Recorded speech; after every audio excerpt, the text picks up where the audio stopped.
My name is Gloria Miller, and I'm 28 years old now. The older I get, the more I realize how much my childhood shaped me. Not in a dramatic, self pitying way, but in the quiet, uncomfortable kind of clarity that only comes when you're far enough away to finally see the pattern. When I look back, it's obvious how everything unraveled, how every crack formed exactly where it did. And if I'm honest, most of it traces back to one person, my father. I wasn't born into a warm or loving situation. My mother left almost immediately after I was born, not because she passed away, not because of some tragic illness. She just left, packed her things, and disappeared. No warning, no goodbye, no note tucked into a drawer. One day she was there in the hospital holding me, and the next she was gone like she'd never existed at all. No one knew where she went. No one ever found her. I've heard all the explanations people like to give how some women aren't ready, how postpartum depression can swallow someone whole, how life sometimes collapses under its own weight. Maybe some of that was true, but as a kid, none of that mattered to me. All I knew was that my mother wasn't there, and somehow that absence became my fault. From as far back as I can remember, my father carried resentment toward me. It wasn't loud, it wasn't explosive. It was worse than that. It was subtle, quiet, cold. He wasn't cruel in the way people expect abuse to look. He just didn't love me. And as a child, that kind of emptiness sinks into you deeper than yelling ever could.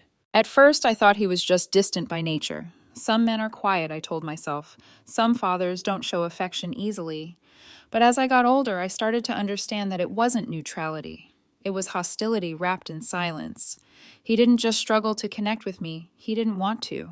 Eventually, I figured out why. I look exactly like her. I never knew my mother, but I've seen the photos. Same eyes, same mouth, same face shape.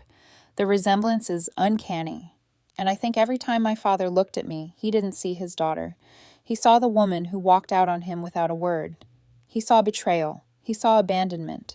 And instead of dealing with that pain like an adult, he placed it squarely on a child who had nothing to do with it. That's a heavy thing to grow up carrying. Living in that house felt like walking on eggshells, except no matter how careful I was, something always cracked. I never knew what I was doing wrong because I wasn't doing anything wrong. I was just existing. But to him, my existence was a reminder of everything he lost. He provided the basics: food, clothes, a roof, but that's where it stopped. There were no hugs. No, I'm proud of you. No asking how my day went. Dinner was quiet. Conversations were functional. Emotional warmth simply didn't exist. And then when I was 7, everything shifted. His best friend's son moved in with us. His father had died in a car accident. His mother ended up in a mental health facility shortly after. Suddenly, this other boy was living under our roof. And I remember thinking naively that maybe having another kid around would make things better. Maybe I wouldn't feel so alone anymore. I was wrong, because he wasn't just another kid. He was the son my father always wanted. From the moment he arrived, the difference was impossible to miss. The way my father looked at him, his tone, his body language, his patience. It was like watching two entirely different men. He smiled around him, laughed, encouraged him, listened. The boy was everything my father admired: outgoing, confident, athletic, the kind of kid who could walk into a room and instantly own it. And I was not that. I was quiet, introverted. I loved books. I liked building things, writing things, thinking things through. And in my father's world, none of that mattered. The favoritism wasn't subtle, it was blatant. I remember working for weeks on a science project, a full solar system model that rotated perfectly. I was so proud of it. I genuinely believed this might be the thing that finally made him notice me. I came home practically buzzing with excitement, ready to show him. He was on the couch with the other boy watching football. I started explaining the project. He nodded once, didn't look away from the screen, didn't ask a question, didn't stand up, just nodded and kept watching the game. It felt like I vanished mid-sentence. Meanwhile, the other boy could draw something half-decent, and my father would hang it on the fridge like it belonged in a gallery. He praised him loudly, publicly, constantly. I kept trying anyway. That was the worst part. I thought if I just did more, worked harder, changed myself, became someone he could be proud of, it would eventually work. I didn't realize then that nothing I did would ever be enough because the problem was never me. But at 7 years old, all I knew was that I was losing a competition I never agreed to enter, and I was already falling behind. As we got older, the gap between us didn't shrink, it widened. By middle school, the differences were carved into everything. We went to the same school, walked the same hallways, shared the same last name in teachers' minds, but we lived in completely different worlds. He was the kid people noticed, the one teachers smiled at before he even spoke, the one classmates gathered around effortlessly, and me, I was just there. The quiet girl with her head down, the one people remembered only as his counterpart. At home, it was worse. If he came home talking about practice, my father leaned forward, asked questions, replayed every detail like it mattered. If I mentioned a good grade, I got a shrug. Grades don't mean everything he'd say, as if excelling academically was some kind of consolation prize for kids who couldn't matter in real ways. I learned early what my father valued: strength, confidence, sports, popularity, everything I wasn't. The comparisons never stopped. Why can't you be more like him? He handles himself better than you. He's got drive. You need to toughen up. It didn't matter that I was a good kid, that I stayed out of trouble, that I worked hard. None of that counted if it didn't look like him. So I tried to change. I signed up for the basketball team even though I hated it, even though the gym made my stomach twist and my hands shake. I told myself it didn't matter whether I enjoyed it. What mattered was that he did. And if I could just get close enough, maybe my father would finally look at me the same way. I practiced. I pushed myself. I forced confidence where none existed. One game I actually did okay. Scored a few points. Made a couple decent plays.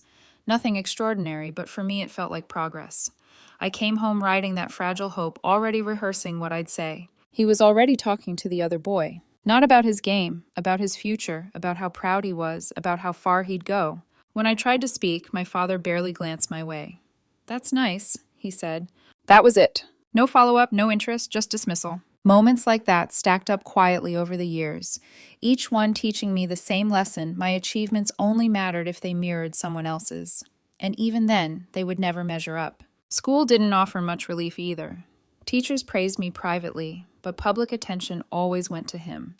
I remember a parent-teacher conference where my English teacher told my father I'd written one of the best essays she'd ever read. She talked about my potential, about writing about possibility. My father asked one question: "Will it help her get a sports scholarship?" When the teacher explained that writing didn't work that way, he lost interest completely. I sat there, cheeks burning, realizing that even excellence meant nothing if it didn't fit his narrow definition of success. By high school, I stopped dreaming of his approval. Not consciously, not yet, but something inside me began to shut down. I still tried, still hoped, but quieter, with less expectation.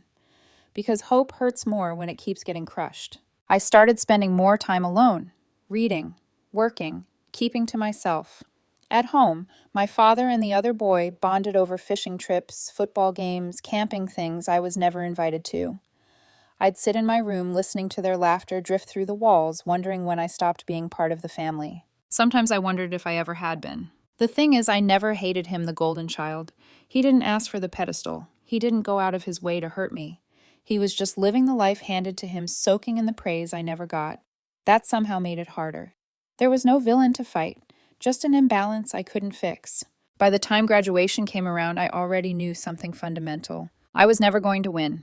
No matter how hard I tried, no matter how much I changed, I would always be second place in my own home. And slowly, painfully, I began to understand that the only way to survive was to stop competing. So I did the quietest thing possible. I let go. Giving up didn't look the way people imagine it does.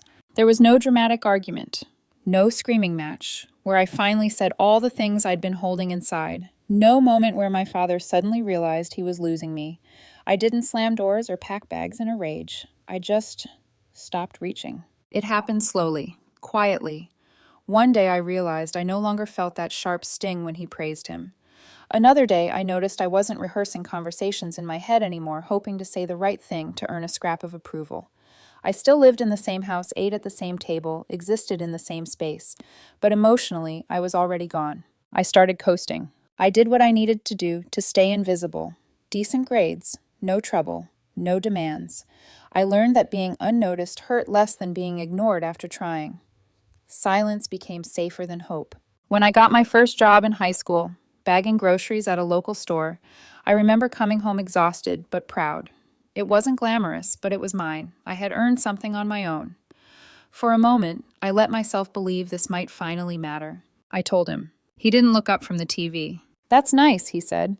Then, without missing a beat, he asked, "Is he still starting this season?" That was the moment something in me finally broke. Not loudly, not visibly, but permanently.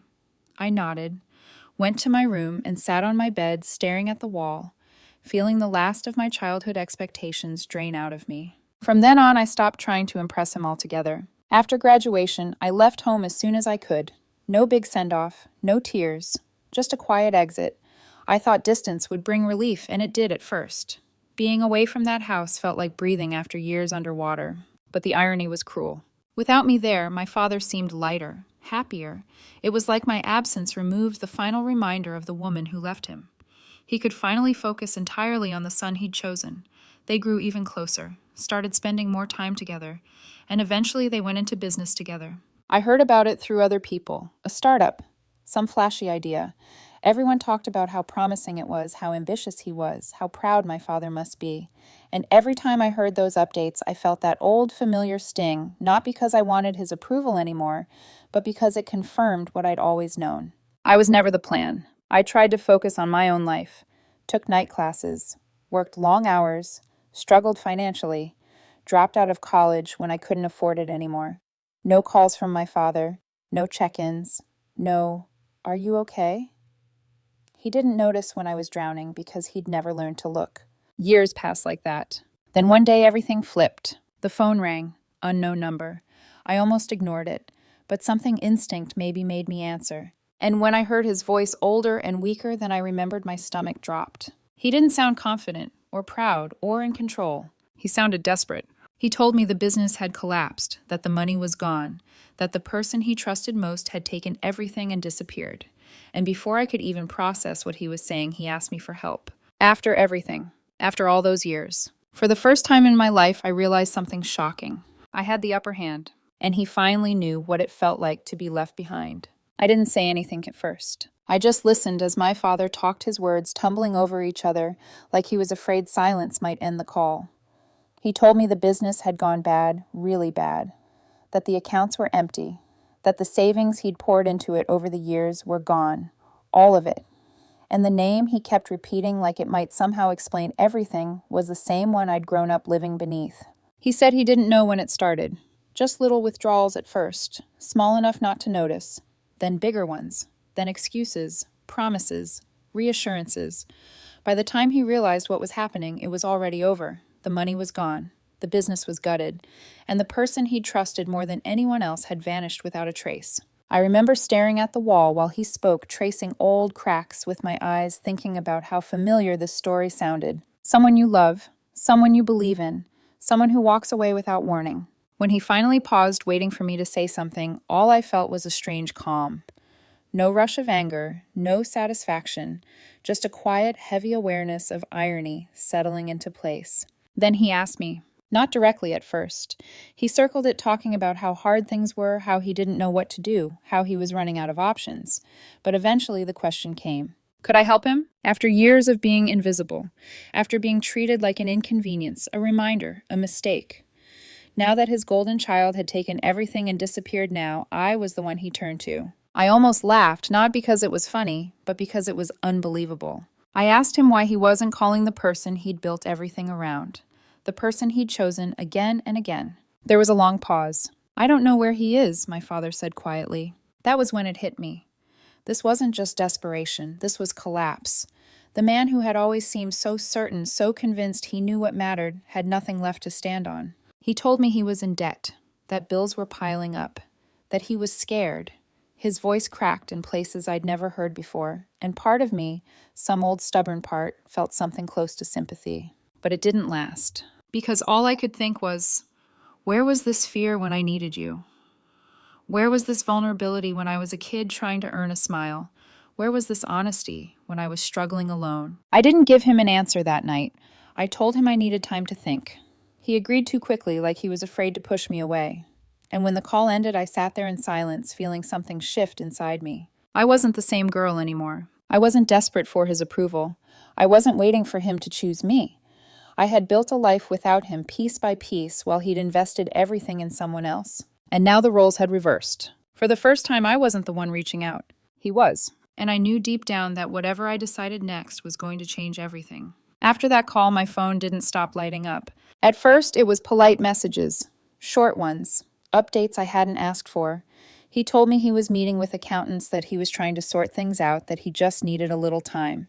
Each text carried the same unspoken hope that I would step in before everything fully collapsed. Then the tone changed. The messages got longer, more emotional.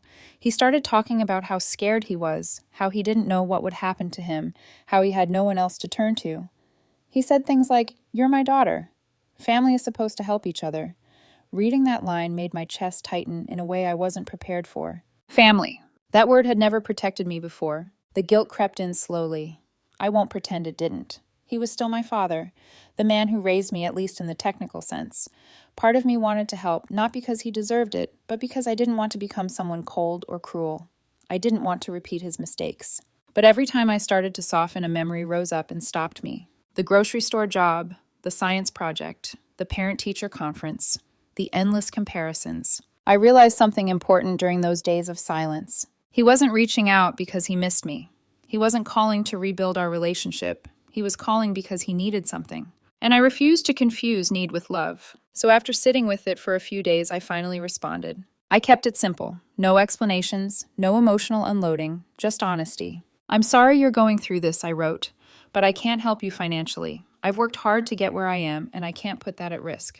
I hope you find a solution." My finger hovered over the screen for a long moment before I sent it.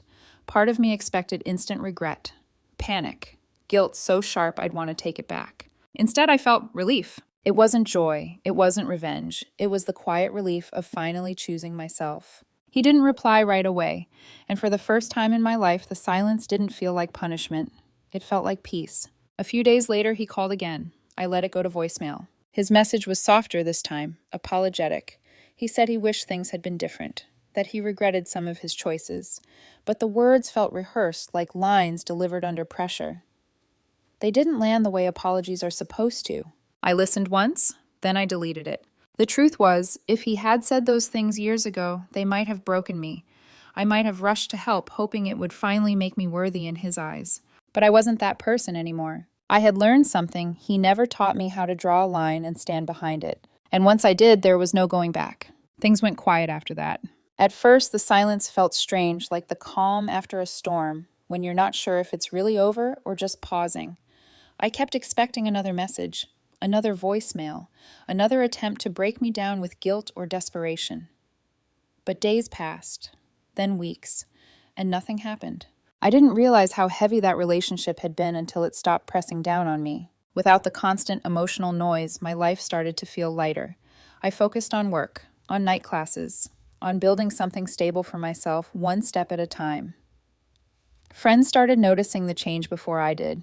They said I seemed calmer, more grounded, like I was finally breathing instead of bracing for impact. Then, just when I thought the chapter had closed, my phone rang again. It was my father. This time I answered. He sounded different, not frantic, not pleading, just tired. The kind of tired that comes when someone has finally run out of excuses. He didn't ask for money. He didn't mention bills or deadlines. Instead, he talked about the past. He admitted he hadn't been a good father, said he knew he'd failed me, that he'd let his anger over my mother consume him, and that I'd paid the price for it. Hearing those words I'd waited my entire childhood to hear, didn't feel the way I thought they would. There was no rush of satisfaction, no sense of closure snapping into place, just emptiness. He told me more about what had really happened with the business, how the betrayal hadn't been sudden at all, how money had been disappearing for months, how the signs had been there, but he'd ignored them because he didn't want to believe the truth. He trusted the wrong person, defended him, protected him. Sounded familiar. When he finished, he said something I never expected. "I don't expect you to forgive me," he said quietly. "I just wanted you to know what happened." And that was it. No request, no pressure, no attempt to pull me back in. I told him I hoped he figured things out, that I wished him well. And I meant it, but from a distance. Because some bridges don't burn. They just erode until there's nothing left to cross. After we hung up, I sat there for a long time, thinking about everything I'd wanted from him growing up. The recognition, the warmth, the protection. I finally understood something that hurt more than anger ever had. Even if he had changed back then, it wouldn't have erased the damage. I wasn't angry anymore. I wasn't bitter. I was just done. So I made a choice. I wouldn't cut him off completely. I'd answer if he called. I'd be polite, but I wouldn't let him back into the parts of my life he'd abandoned. That was my closure. Not forgiveness, not reconciliation. Acceptance. Stop. Part 7. Karma doesn't need help. I thought that was the end of it. I really did. After that last call, my father faded into the background of my life, the way I had once faded into his. Not with anger, not with bitterness, just distance. The kind that settles naturally when two people have lived too long on opposite sides of the same story. Weeks passed, then months. I kept moving forward, working, studying, slowly building something that felt like mine. For the first time, I wasn't measuring my progress against anyone else's approval. I wasn't asking myself whether my father would be proud. I was just living. And that quiet independence felt better than any validation I'd ever chased. Then one afternoon, I got a message from someone I hadn't heard from in years. It was short, almost casual. Did you hear about him? I didn't need to ask who him was. I had. The golden child. I found out he was in jail. Apparently, after taking everything from my father, he'd tried to pull another scam. Bigger this time. Flashier. He thought he could take the money he'd stolen and flip it into something new, something fast. But the person he tried it on wasn't as trusting or as forgiving. Charges were filed, evidence stacked up, handcuffs followed. When I read the details, I didn't feel satisfaction. I didn't feel joy. I didn't even feel shock. Mostly, I felt a strange sense of inevitability, like watching the final scene of a story whose ending you've always known. For years, my father had treated him like he could do no wrong, protected him, defended him, put him on a pedestal so high he never had to face consequences. And now he was facing all of them at once. The irony wasn't lost on me. The person my father had built his world around had taken everything and left him in ruins. And the daughter he'd overlooked, the one he never believed in, was standing steady, rebuilding her life quietly, piece by piece. I didn't reach out to my father when I heard the news. I didn't need to. This wasn't my reckoning to manage. Karma didn't need my help. Liam's path was his own. My father's choices were his. And for the first time in my life, I understood something with absolute clarity.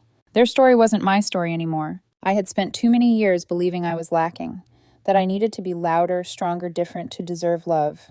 But standing there reading about his downfall while continuing to build my own future, I finally saw the truth. I was never the problem. I never had been. I survived emotional neglect. I survived comparison. I survived growing up invisible. And instead of turning bitter, I learned how to stand on my own. I built my life without my father. And now I don't need him to complete it.